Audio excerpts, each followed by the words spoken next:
tema de fundo, na minha opinião, é que a direita escolheu empurrar o país para uma situação de crise política e institucional profunda. Exatamente aquilo que eles sempre acusam a esquerda de querer fazer, eles resolveram fazer. Ou seja, eles foram por uma estratégia de desrespeitar a legalidade, desrespeitar a institucionalidade, criar o caos, tá certo? Deslegitimar as instituições. Eles optaram por isso.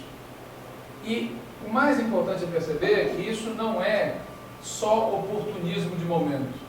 Não é assim, eles viram uma situação e estão se aproveitando dela. Não, mas isso passa. Né? A gente sabe que o Cunha é um bandido, mas isso passa. Não, alguns ali podem estar só por oportunismo de momento, mas na verdade, se a gente recapitular um pouquinho o filme, desde a eleição de 2014, quando terminou a eleição, o Goldman, que já foi vice-governador de São Paulo, escreveu um artigo muito claro, em que ele reproduzia a mesma toada do Carlos Lacerda, sobre a esquerda. É assim, nós não podemos governar, nós não podemos disputar a eleição, nós não podemos existir. É esse o discurso que eles assumiram, e alguns ali verbalizaram isso. Bom, mas o que significa isso? Significa que está rompido por eles o parâmetro pelo qual a disputa política brasileira veio sendo travada desde 88. Desde 88, a disputa política do Brasil vem sendo travada respeitando um certo parâmetro. Ganhou, leva, a esquerda existe, dentro de certos limites, respeita-se, tá certo? Eles resolveram romper isso. Bom, qual que é a consequência que isso traz? É gravíssima, certo? É gravíssima. Significa que não vai parar por aí.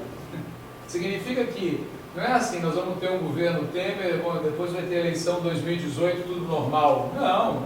A dinâmica da luta política leva eles a continuar uma operação de repressão contra a esquerda, inviabilizar uma eventual candidatura do Lula, empurrar o PT para uma situação de ilegalidade, tornar a CUT, o Movimento Sem Terra e outros movimentos sociais em alvo de repressão, aprofundar a repressão social, certo? Essa repressão contra pobre, preto, jovem, de periferia. Então tem uma dinâmica, o que significa que a gente tem que se preparar para um período de médio prazo, de muito conflito.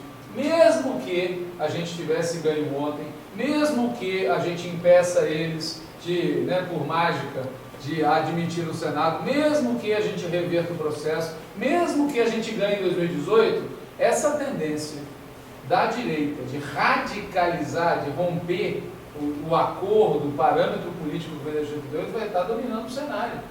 Então, esse é o segundo tema que nos empurra a não acreditar mais, como prevaleceu na esquerda brasileira nos últimos anos, de que o lado de lá, no limite, vai jogar de maneira decente. Tá certo? Por isso que, terceiro ponto, eu considero muito pouco improvável que o Supremo Tribunal Federal vá agir, tá certo? Se quisesse ter agido, já o teria feito anteriormente, certo? Eu não conto dessa institucionalidade que está posta por iniciativa dela própria, tá certo? Que ela vá tomar a iniciativa de remendar o que está em curso, né? Até porque, isso é que é o mais chocante disso tudo, várias das pessoas que estão lá foram pessoas que só estão lá graças à indicação do PT, da Dilma e do Lula, a começar por aquele cidadão chamado Toffoli. Ou, para olhar o Senado, a Marta Suplicy e o Gustavo Buarque não votar pelo impeachment. Quer dizer, é gravíssimo do ponto de vista da personalidade dessas figuras, né? Da moral dessas figuras. Agora, do ponto de vista político, significa o quê? Tem uma fratura política no país, de alto a baixo, em que, portanto, eu não vejo que vai haver do Supremo, como não houve em 64. Né? Em 64, a maioria do Congresso convalidou o golpe e o Supremo Tribunal Federal convalidou o golpe. A institucionalidade nesse momento de crise opera de maneira previsível. E nós estamos num momento desse, não estamos num momento normal. Então eles vão operar, na minha opinião, em condições normais, eles vão operar contra nós ou vão lavar as mãos, né? Em relação ao Senado, eu concordo com o que o Vacari falou, que o ideal seria parar agora, porque nós temos o governo na mão, e, portanto, mesmo sendo maioria simples, é melhor isso do que 2/3 sem o governo na mão até os 6 meses. Eu concordo em tese. Agora, concordo com quem falou aqui. A chance disso acontecer é baixa. Agora, eu acho que esse não é o cálculo que a gente deve fazer. O cálculo que a gente deve fazer é o seguinte, até porque esse contexto geral, e porque o que está em jogo não é a institucionalidade, mas é a disputa na sociedade, nós temos que ir até o fim. Tem que entrar com o processo no Supremo, tem que disputar a maioria simples como se a gente pudesse ganhar, tem que disputar o processo até o fim, porque é um problema de educação política nossa e da população. É isso que esse pouco que a gente fez até agora já reeducou muita gente, né? Em questão de semanas, as pessoas falam, então tem que fazer isso mais. Nós temos que esticar a corda, ou seja, não pode ter da nossa parte nenhum tipo de capitulação, acordo, fingir que está tudo bem, não. Nós temos que ir esticar, ir até o limite, usar todos os direitos que a gente tem, que a legalidade nos permite, que a gente, né, para tentar, como fez ontem o Zeca do PT, né? Não sei se vocês viram, o governador, né, de Mato Grosso do Sul, o deputado falou, olha, aqui desse microfone, quando em 64 o Congresso Nacional convalidou o golpe, o Tancredo Neves chamou o Congresso aquele de traidores, tá certo? De traidores. Então é esse tipo de coisa, é levar até o fim, né? Não se intimidar por esse ponto, né? Eu acho que em consolidada a situação, ou seja, em o Temer assumindo como presidente interino, fora Cunha, fora Temer, não reconhecemos o governo como legítimo, nós vamos ter que ver em cada circunstância o que isso significa.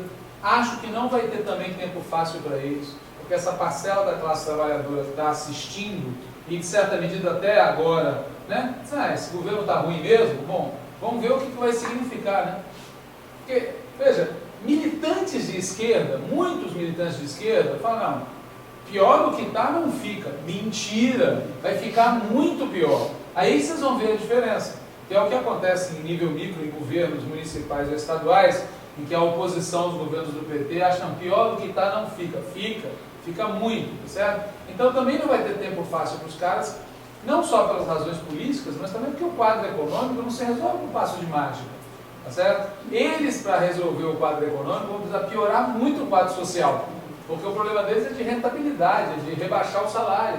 Bom, então tem uma movimentação esses 6 meses, também independente do que vai ser o desfecho institucional disso, tá certo? Nós temos que voltar ao modo anos 80, em que a gente fazia luta social, fazia disputa política e ideológica, sem a crença de que isso fosse ter resultado imediato na disputa institucional. A gente fazia porque tinha que fazer, porque fazia parte de um processo de longo prazo de reeducação política. Por isso que eu acho que o tema da mobilização não está vinculado diretamente ao voto que isso vai virar, está vinculado à população, a virar a cabeça da população, porque é melhor, no limite, tá certo, perder lá com a população dizendo esses caras são bandidos, do que a gente ganhar lá e a população dizendo são os bandidos ganhando, tá certo? Então nós temos que fazer a disputa para ganhar a maioria.